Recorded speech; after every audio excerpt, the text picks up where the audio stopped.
Okay, we can get started now. Members of the media, this is being recorded, so when you have a question, if you'll raise your hand, I'll bring the microphone to you. Coach, we'll start with some opening comments. Yeah, I think that's what state championships are supposed to look like. And it's hard for me to be really sad just from the sense of we've been on the other side of that, right? We've made the play at the end and been the team that's found a way to win. I'm just so proud of what our kids and what our seniors have done for the last 5 years, especially the last 3, and come up a couple inches short and give Calvary all the credit. I thought at the end we were playing a little bit on our heels and they were playing on their toes. But it's what a state championship 1 versus 2 matchup. If I was a fan, I feel like I got my money's worth. Question in the back. Coach, the 4th-and-1 call at midfield, just sort of what did you like about that call in that moment, and just talk about how difficult a decision that was? Yeah, it was, and it's something I think about, and I've been trying to talk myself out of not going for it, even afterwards. And I mean, it was a half yard to win the state championship, and I felt good about our matchup the whole night, our offensive line versus their D-line, and we had a little miscommunication, and Brady did a great job of almost salvaging it and almost getting it. And at the end of the day, we're going to have to learn from it. It's something we'll think about. And then I still felt confident in our defense. I mean, one of the best defenses in the state.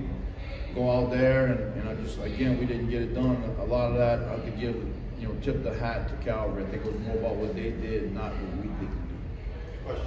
Coach, those last 2 drives by Calvary were a little different than anything else in the game. So what did they do better, or what changed?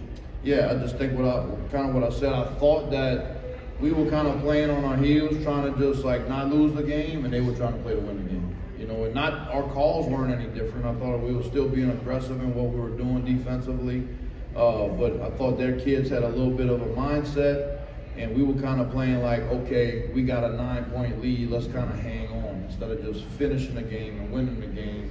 And so I hope that our program learns from that. Questions? Wayne, I know it's tough not winning a 3rd straight title, but just in this 3 years, can you just kind of encapsulate what this run has been for this team and for this program? Yeah, and I mean, the last 3 years have been unbelievable, but really, we've been, our program for the last 20 years, and we just played for our 9th straight state championship. I mean, I've been at St. Charles 20 years, and I've been blessed to play, coach in 9 state championships in football and 12 in baseball. I mean, and I have coaching buddies that I've never coached in one. So we're very humble about, what we've been able to do. And I hope that the young kids, we haven't had that feeling in a long time, in both sports. It's a lot of the same guys in football and baseball. We've won the last game of the year for the last 2 years, and that's just unheard of. So hopefully we can regroup from it, learn from it, and our younger guys can feel it and continue to keep this thing rolling. I mean, you're not going to win a championship every single year, right? This one hurts because it was, 6 inches away. But we'll learn from it and hopefully be better for it. The coach, I know y'all, your senior class, they played in state championships with football and baseball. What is it about the senior class that has really made them a winning class throughout their career? So they're not only talented, obviously. I think that their talent is underrated. A lot of people love to say how well coached we are and all that. But I think that's a slight to our kids. Our kids are really just unbelievable. They're gritty, they're talented, they're tough. And in the senior class, they love St. Charles. They love playing for the name on the front of the jersey, and they love their brother. They love the guy next to them. And I think when you got that in this day and age, where a lot of individualism and there's a lot of guys worried about how many stars and how many offers, I think the result is what you've seen the last couple of years. So I hope that our culture can maintain. There's no guarantee it's going to stay that way. But these seniors have really given us the blueprint to stay successful. It's one thing to watch a team on film. Now that you've been across the sideline from them and seen the offense being able to throw the ball, being able to run the ball, what are your impressions of Calvary?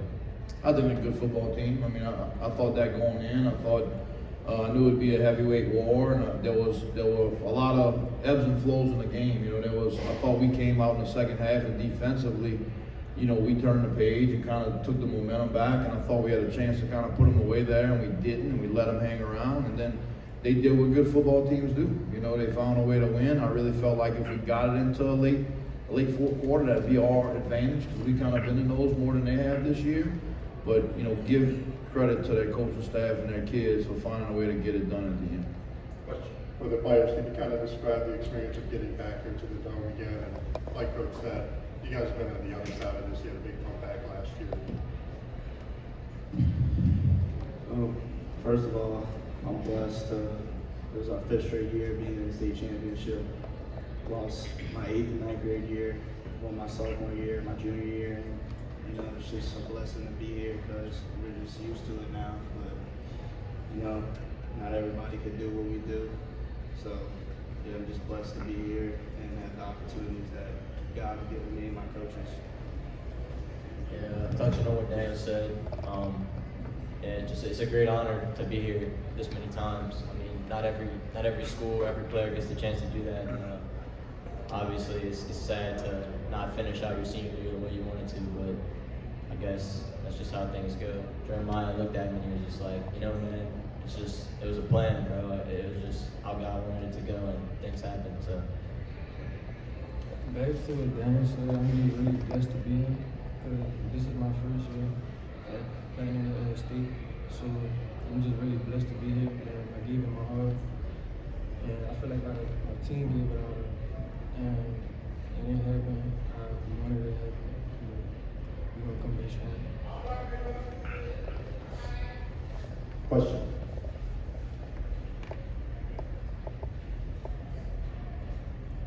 Hey guys, would you help us out, introduce yourselves individually, and then I've got a question for you guys.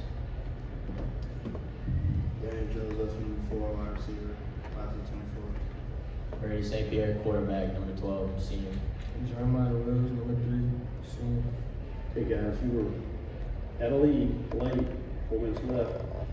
I can tell you there were Calvary players thought they would beat. Did you guys think you had it won? I mean, not bragging or anything. How tough is this to take losing one like that? You know, thought we had a good game plan. We got some stuff going early, scored on the screen, second drive of the game. You know, we just had the same plan going in after halftime, just try and get the run game going, pass it when we want to. And, you know, we just ended up getting short on that 4th and 1. Yeah, there was 4 minutes, and I knew that another touchdown would almost put the game away, but not really. But we ended up not scoring. We got the ball back. We needed 2 first downs to put the game away, and then we just had a little miscommunication in the huddle, like Coach Wayne had said, and I mean, we fell a yard short, lost the station. I just feel like it was just miscommunication. All of it was just miscommunication. So if it wasn't for that, then we would be in a better position.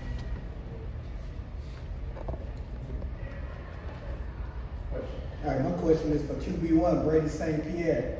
Hey man, you have been so incredibly successful in 2 sports at St. Charles. I know it ended a little sour, but you on your way to Southeastern to play baseball. How has your experience been at St. Charles as a student athlete?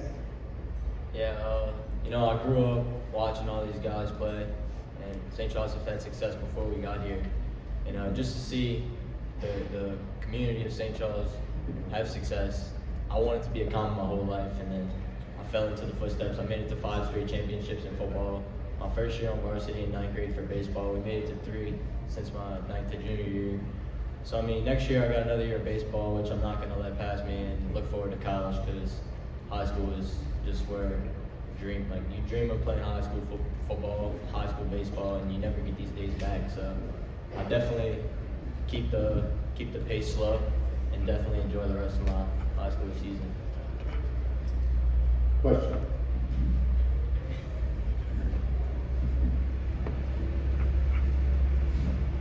This question is for any of you on the dais. Last year, I remember talking to you guys. I think I talked to you, Coach, about what this team and this run means to the community, because it's very rare that you win back-to-back championships or even compete for a 3-peat. what's the vibe has been like in the community in St. Charles Parish? Well, we're in St. John the Baptist Parish, but, you know, our community's been unbelievable, and I'll say this, and I tell my parents this all the time, we've been a little spoiled, right? You know, we've been spoiled to just think that it's gonna happen, and think that it's a magic run, and it was. But our kids put in so much work, but we have such great support from our administration, from our parents, from our kids, from our coaches. You know, people think that it takes, you know, this player or that player, and you need players, but it just takes support. It takes people putting athletics and making it a priority in schools, because this is a great part of these guys' experience as a high school student, right? They're gonna remember English class and get the diploma and stuff, but these are the memories, good or bad, that they're gonna talk about for the rest of their life. All right, final question. Brady, you can speak upon all of the seniors of this year, how much of a run that class has done, especially probably the greatest run in the history of St. Charles Catholic football. Yeah, I mean, we got here in 8th grade with some guys. They aren't with us anymore. They either quit football or left us, but I think the people that are still here have been playing as a family since 8th grade. If it was a JV football game, no matter what, I think our competitiveness has always been high, and we always are of course trying to win a game, but it's not just trying to win or trying to just be individual and like pad our stats or whatever, but I think that everyone in the senior class is playing for one another no matter what, and we just play with heart, and then of course it fell short. Okay, Coach, I'm gonna ask you 3 players, just collect yourself for a moment, and I want you guys to make a final comment and direct it to you, Coach. I'm blessed to have Coach Wayne as my coach, because throughout these past 2 years, you know, he's pushed me to be the guy I am today, not only as a player, but as a teenager and growing up as a young man. And, you know, the summer was rough. You know, he pushed us to be better, and that's why we are here today. Oh yeah, I want to thank Coach Wayne for, you know, like Daniel said, he's been pushing us since we were in 8th grade. I mean, even though he wasn't the head coach our first 2 years, and I'm honored to have him as a baseball coach for my 3 years of life when I was on varsity. But I mean, it's going to be something that I'll definitely harp on for a little while, but can't say enough about it, Coach. I just want to say thank you, Coach Wayne, because like I wouldn't be here if it wasn't for him. And it's been a journey for me being a St. Charles Catholic College. So I feel like I'm just blessed, and he's been a big part of it. So I just want to thank him for that. Coach, I think those 3 players just told you that they loved you. You have the final word. Yeah, and I just want to again, I can't lose sight of just in loss. God has been so good to us, and that's what I just told our players. You know, I think that you have to learn how to win and you have to learn how to lose, and maybe this was time for our kids to feel it, and maybe it's time for me to be able to stand up in front of these young men and show them what it's like to learn how to lose. I told them I never want them to go through life being afraid to lose. I think that is a life lesson. Now, I want them to chase whatever job they want. I want them to chase whatever dream they want. I want them to chase whatever girl they want. And if they lose, get back up and keep going. So there's so many lessons to learn in high school sports. I'm blessed to be the face of St. Charles Catholic. I've got a phenomenal staff who puts us in position. Got a phenomenal administration, phenomenal parents that back us, let us coach these young men hard, and it's a great place to be, and we'll be back. Thank you, Coach.